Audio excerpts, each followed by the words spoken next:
This is the Real Estate Investing Abundance Podcast. I'm your host, Dr. Allen. I know you're excited to get into today's show, but I have a very exciting announcement to share with you before moving to the show. We've just launched a complimentary and comprehensive webinar that, among other things, shows you how to legally use passive real estate investing to reduce your taxes, recession-proof your nest egg, and take the sting out of inflation. If you are curious to learn more, go to stevetalker.com/webinar.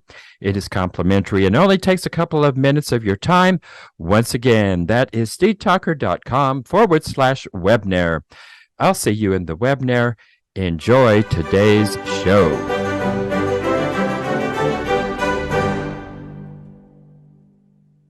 Hello, enlightened investors. So good to be back with you again today on the Real Estate Investing Abundance Podcast.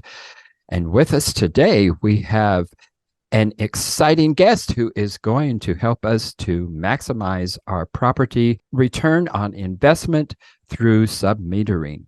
And Kelly Koontz is the president of Submeter Solutions, a company that helps maximize investors' return on investment through submetering and billing services. So, Kelly, take us into the show and share a memorable experience that helped you to be who you are today. Well, hello, Alan. I'm happy to be here and get a chance to visit with you and your listeners about submetering. You had asked me to share something about my formative years that have taken me to this spot in my life. I'm getting older and nearing retirement, and I've got a lot of those years to look back on to with many things that have created who I am today. I like to think of myself as primarily a teacher and a facilitator of others and their skills, and that's served me well. That goes clear back to, I think, the school ground days when I found myself being the guy who was organizing the baseball games or the football games. And to this day, I am still, that's a big part of my job, is really just enabling the rest of our team to be able to do what they do best, and to really give them all the tools that they need to be successful. So. Well, thank you for sharing that story with us. Tell us about how it is that we can recover all our utility costs and have our tenants pay for exactly their own usage, which is a challenge for a lot of apartments that were built prior to the 1980s, for sure. Even they were still doing single metering up until the 90s, really, essentially. So this could make a difference for a lot of property owners here. Yeah, and you're absolutely right. Buildings that were built 20, 30 years ago or more, nobody ever considered that water and sewer was going to really be a significant cost, and they put a single master meter in, particularly for the water and the sewer costs, and thought no more about that. And even today, brand new construction apartments and condos are more likely than not still going with that strategy for particularly the water utility. And so that opportunity is there even on new construction. But anybody who is owning or managing a multifamily apartment or condo knows that one of the most expensive line items in their P&L, their expenses, is the real estate, or the utility cost rather. And that is something we also know goes up every year. As costs increase, our infrastructure needs to be updated, and utilities are constantly announcing that rates are going up. So this is not an insignificant cost for any real estate investor owner. And many times the strategy that owners will use is simply to set an amount or a fee and hope to recover that cost in their monthly rent. And, the challenge with that is it the right number? Does that account for changes to usage month over month? Is it accounting for rate increases? And it also creates a situation where the residents really are disconnected from their usage and their cost to use, for instance, water and sewer. And so water becomes free to them and they can use as much as they want without any personal impact to them. So there's alternatives to just putting that cost into the monthly rent. One of them that's been around a number of years now is to use a ratio-based allocation and take the utility bill and just split that up by square footage or number of occupants. And that is better than trying to just recover it inside of the rent, but it still doesn't create any direct influence with the individual resident on how much of the utility they're actually using. So the option that we would like to propose that's actually been around 20, 30 years now is to submeter. And submetering simply means that we're going to actually put a utility meter. In the example, we're talking about water. We're going to put a water meter on the individual water line for the specific residence unit, and we're going to measure how much they actually use. And then we're going to, that will allow us to bill the resident for the exact cost of their utility usage. The fun and amazing thing about what happens when we submeter a property that, say, hasn't been submetered before is that the overall utility bill will drop 20 to 30% after a few months of submetering, because human nature kicks in. And when we now are paying for what we actually use, we take better care of it and we use less. So by doing this submetering, you're now recovering those utility costs. You're lowering the overall bill. You're actually improving your property value and corresponding cap rates. You're also, there's an opportunity to even make your rents more affordable when you break that out from specific monthly fee as well. Residents stop squabbling about why my cost is so high because that neighbor down the road has got 7 people and is doing a lot of laundry, and why should I be paying that? So that's why the power and the advantages of submetering.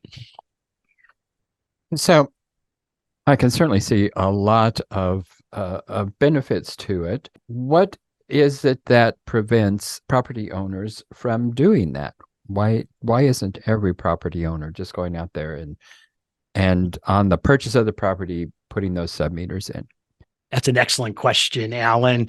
And the fact is that now in 2023, almost all new construction multifamilies are typically adding submetering equipment in. We even have building codes now in many parts of the country that are requiring that because we've seen the conservation advantages of doing so. I think for many, many years, the perception, and particularly with smaller properties, has been that, well, that sounds really good, but gosh, that's got to be super expensive. It's probably something that doesn't fit for my 6-unit apartment building. That's for the big boys that have 75 or 100 units.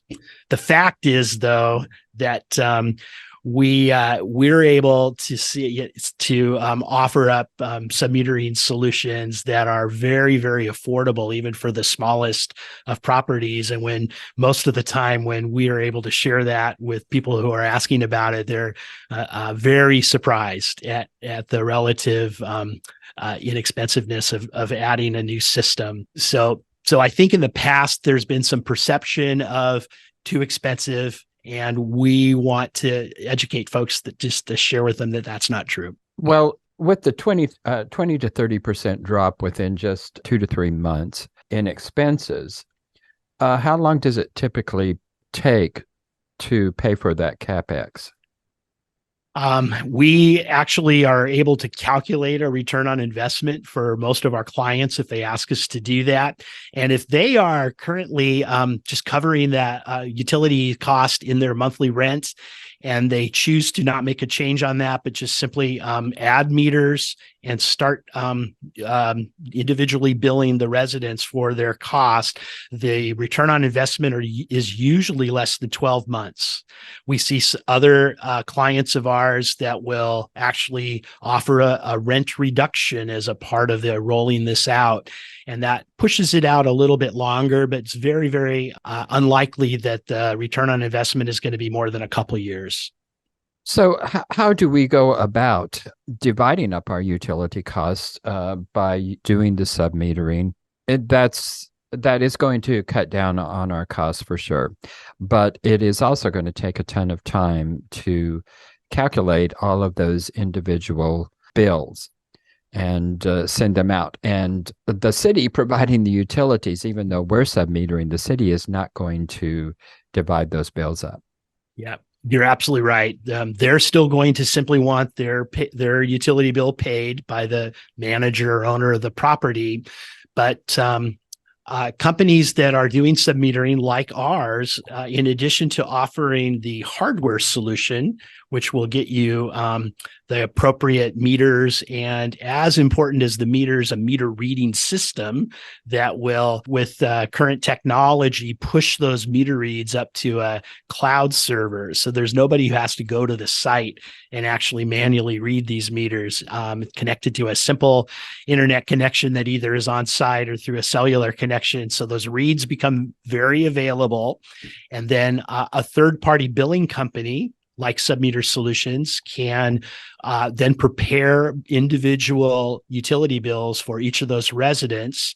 They'll get sent to the resident, and the bill will either ask for the payment to be remitted directly to the owner manager, or they can send that payment into us. We'll collect it and then reimburse the owner with the collections on a monthly basis. So that's kind of the basics of our third-party billing services. Just also want to point out, we're talking about submetering today, is really, we believe, is the best strategy. But even if you're doing that ratio-based, or the industry calls that a RUBS-based utility billing method, we can also provide you with those billing services as well. So yes, the RUBS, I don't know, it seems to be preferred by a lot of property owners. I don't really quite understand that. I guess it's really the cost of implementation. But like you say, it's really only a year, two at most 2 years recovering that capital expenditure. And it's just all the headaches that come with RUBS, like you had mentioned, tenants who are going to be constantly complaining because they're conserving their water and their neighbor is not, and all of those different kinds of disputes that are always going to be a part of that. Right. That is spoken from somebody who's heard that, I can tell. And I've experienced that, yes. And although RUBS is certainly better than nothing at all, it really doesn't create that direct and specific attachment to your usage and what you're paying for it. And that becomes super powerful, and it's actually easy to share with a resident who may otherwise be a little suspicious about some new technology. But when they really understand that, hey, now you are in complete charge of how much money you're going to spend for your utility, it just makes all of those issues go away. Well, I'm a little curious here about the installation process because these water lines are not necessarily going to be really easily accessible. So take us down the road of installation here. Yeah, another really good question. And especially older buildings that have common water lines shared in the, with bathrooms and kitchens that are back to back, you may find that there is not a single water supply line with a shutoff valve in every unit. If it's a property built in the last 15, 20 years, it very likely has that. But older buildings may not. And we hear all the time, well, that must mean I can't submeter my water and sewer.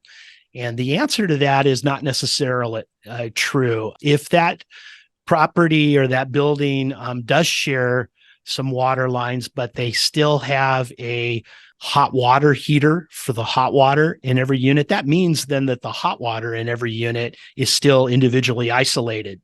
So even if it's a plumbing construction that's like that, we can still put a water meter on the hot water line, the incoming to the hot water line, and now we're measuring that resident's hot water usage, which statistically is about 50% of the total use that apartment dwellers will use. So it's not all the water, but it is certainly a very good percentage of the water. And then with that amount, we can do what we call a hot water allocation method of splitting up the bill.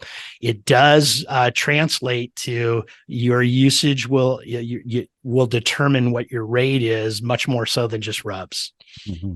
Yeah, I could see that it would. Enlightened investors, if you haven't done so already, be sure and click that like button and also click that share so others can take advantage of the content. And finally, be sure to subscribe so you don't miss a single one of our upcoming episodes. Another question I have is, what about tenant tampering with the meter devices? Yeah, it's something that we get asked a lot about. I briefly shared that this technology uses reading systems which push that data up to the internet. What that consists of is a wireless transmitter. Wireless, that sounds a little scary, but it's very, very mature technology with batteries that last 10 years. And those transmitters actually have tamper switches on it. So we get an alert, or the property manager gets an alert if we see that a resident is messing around with that transmitter. Of course, if a wire is cut or a meter is damaged, that's going to be like any other damage to the stove or the sink or anything like that. That once it's discovered, you are going to use the appropriate tools that you have to deal with that. Sometimes there is some challenge going from no meters to meters, but we rarely see, once we explain what's going on with residents and they understand that this actually can be a real benefit for them, within a couple months, those issues really die away. Well, I could see providing a rent reduction would help with tenant satisfaction, and you wouldn't even have to have that reduction to the total cost of their utilities. And even just a 5% reduction or so in their rent, and it would go a long ways for PR, I would think. We really like to see owners that take that strategy, because that just makes the process go much better. Yeah, I would think it would. Well, can submetering technologies, can they be helpful in actually discovering water leaks? Yeah, it's another fun new thing that the industry and the advancing technology is now offering us as well. We now have a meter that's monitoring the water usage in every individual unit. And over the last couple of years, those meter reading systems have developed algorithms which will recognize when water, for instance, is running through a toilet flapper that's up and causing a constant run and a lot of water being wasted. There's an alert now that we can offer to our clients where they will get an email or a text within 24 hours that can alert them, for instance, that apartment 212 has a suspected toilet running, and it's very effective, very accurate. And it's saved literally tens of thousands of dollars for our clients. We've done some calculations, and even a slow toilet flapper leak with today's rates for water and sewer can be $160, $170 a month or more. And in the, even if you only see it on your bill, you're 45, 60 days away from when it started before you're taking action. Whereas now with this kind of technology, you're able to arrest that right away. Well, Kelly, your offices are in Seattle, and my properties are in North Carolina. Can you service our properties in North Carolina? We certainly can. I personally was in North Carolina earlier this spring with some clients. We do business all over the United States and in Canada. We have some equipment that is specifically designed for small properties. Our industry is kind of had an unfortunate rap that, they don't even want to talk to you if you don't have at least 50 units. But we've really found that the technology is there and it's mature, it's affordable. And so somebody with even a triplex or a 4 or 5 unit apartment needs to and should be taking advantage of the world of submetering. And so, yeah, we can go all over the country. What we like to do is hear about your specific property. We'll ask some questions. We'll customize a hardware solution that fits your specific application rather than just tell you, here's the equipment we sell. We're very good at that. And then we can configure it here in our office. Many times we can send that equipment to you, and with a phone call to you or a plumber or an electrician, we don't even have to go on site to get it installed. We'll commission it remotely. And we'll make sure everything's set up. And then whether you choose to do the utility billing on a monthly basis internally, or you'd like us to help you with that, we're set up for both of those scenarios. We really want to make submetering accessible to anybody who's got a multifamily property. Well, I would think you would be doing a booming business here in North Carolina, as RUBs are illegal statewide. So, one of the few states that does that. Well, tell us, Kelly, how it is that we can get in touch with you to take advantage of your services. Yeah, our website is submetersolutions.com. And we've set up a landing page at submetersolutions.com/abundance. And if your listeners log on to that page, you'll find an opportunity to contact us, and we'll do a free evaluation and consultation about your property. That may lead to an actual proposal, and we'll answer any questions you may have, but we'll get in touch with you if you go to that page and fill out our information form. And all that information will be in the show notes. So, Kelly, share with us one of your most difficult setbacks in life, and how did you come through that time, and what did you learn from that?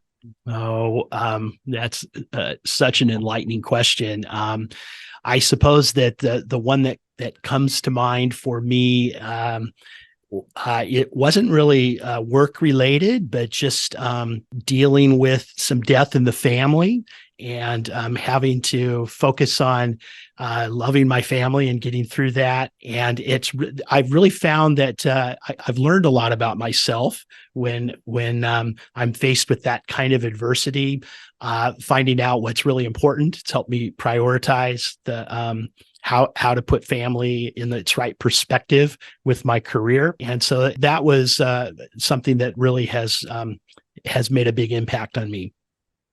Well, share with us 3 good experiences you've had in the last 24 hours. Great question. I just came from this meeting with one of my weekly one-on-one meetings with one of our managers, our operations manager. He's going through some challenges, both in his personal and work life. And I really left encouraged spending some time with him, not trying to solve all those problems, but to really just be a support for him. So I'm going to list that as one of those 3 good things that's happened in my life.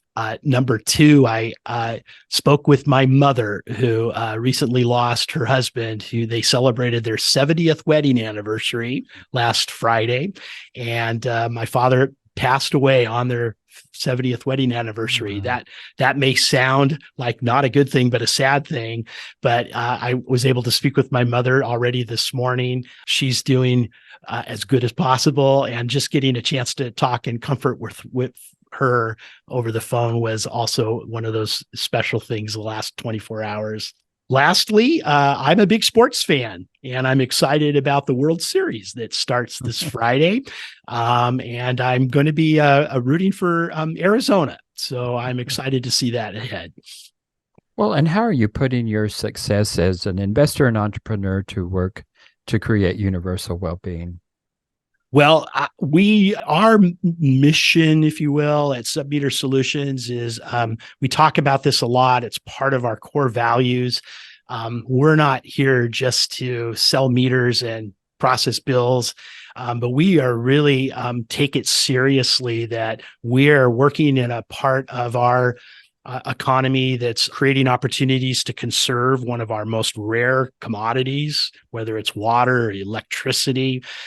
So that really, really encourages us. And I take that very seriously, as well as our staff.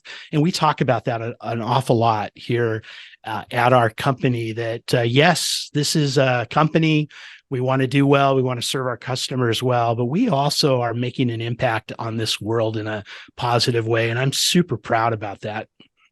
Well, and Kelly, our last question. Imagine you've come to the end of your life and you lay on your deathbed. What do you look back on with your greatest sense of joy and fulfillment? Boy, that goes right back to family for me. I probably won't be thinking about water meters on my deathbed. I'm sorry to say. I've got 3 adult daughters, and they all have their own family.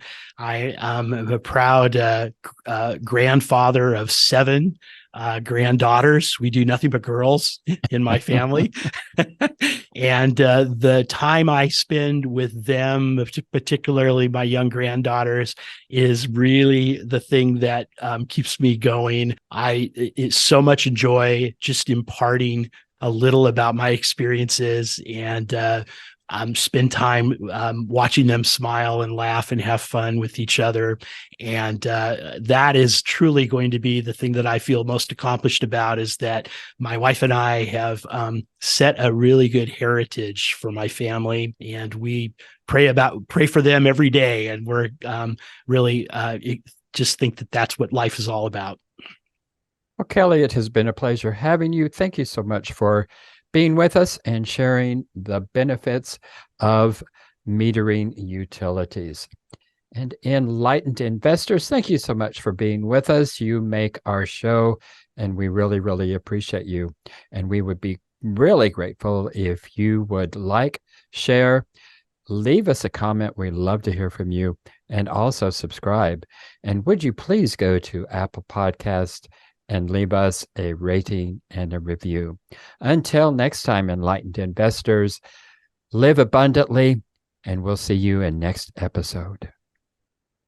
Enlightened investors, wait, don't go just yet. I just want to remind you about our recently launched webinar that you will not want to miss. If you're at all curious and would like to learn more about how real estate investing can diversify your investment portfolio, alleviate the anxiety associated with Wall Street swings, leverage your 401ks and IRAs to substantially increase the return on your investment, and do all of this with turnkey, hands-off, passive real estate investments, then you'll want to immediately go to stevetalker.com/webinar. In the webinar, we'll also address the common dubious investment schemes that you want to avoid. To access the webinar, go to stevetalker.com/webinar.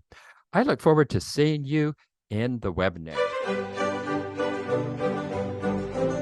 Thank you for tuning in to Real Estate Investing Abundance, brought to you by Steve Talker Capital, a company working for passionate professionals like you to develop financial independence built on solid, passive real estate investments. As part of our efforts to make the world a better place, Steve Talker Capital contributes to activities and organizations committed to better understand the equine. These endeavors attempt to enhance the human treatment of horses worldwide. Steve Talker Capital, working for a world where all creatures, great and small, flourish abundantly. For resources to develop your financial independence, connect with us at stevetalker.com.